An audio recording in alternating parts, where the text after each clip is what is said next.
ও মা, কি হয়েছে রে? তুমি বলছিলে ঘর পরিষ্কার করতে হবে।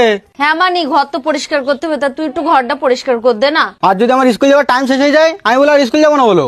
ঠিক আছে, তোরা আর আজকে স্কুল যেতে হবে না। সত্যি? আরে হ্যাঁ। ঠিক আছে ঠিক আছে মা। ও মা, সব ঘর পরিষ্কার করে দিছি। সব কটা ঘর পরিষ্কার করেছিস তো? হ্যাঁ, সব কটা করে দিছি। এখনো তো দেখছি 10 মিনিট বাকি আছে, তুই তাড়াতাড়ি গুছা স্কুল চল যা। নাও তোমার কাপড় চোপড়ে ব্যাগ, চল যা বাড়িতে। মানি এই বয়সে কোথায় গিয়ে থাকবো আমি? কত লোকের মা বাবা তো আশ্রমে থাকে, তুমি ওই জায়গায় থাকো।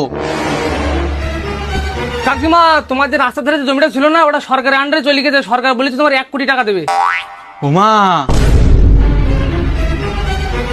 এইবার যা তুইও অনাথ আশ্রমে, সামনে গিয়ে বাদি কি।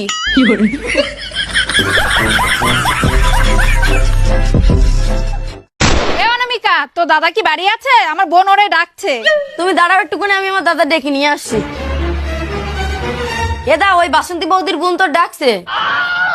হেনমিকা, ওটা পিউ দিদি। এদা কোন পিউ? তুই সেই যার সাথে প্রেম করবি বললি? হ্যাঁ হ্যাঁ, ওই পিউ। কিন্তু ও তো তোর দাদা বল ডাকতো। অনামিকা, প্রথম প্রথম সব মেয়েরা দাদা বল ডাকে। এটাও ঠিক কথা। তুই গিয়ে বল দিন আমি বাড়ি নেই। এদা, তা ও তো দিদির উপজি তোর ডাকতে পাঠাচ্ছে, তো তুই যাবি না কেন?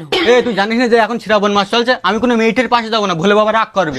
আরে কুত্তা, আমি তোর খুব ভালোভাবে চিনি, সত্যি কথা বল, কি হয়েছে, যাবি না কেন? অনামিকা, ও আমার রাখি বাঁধবে ডাকছে।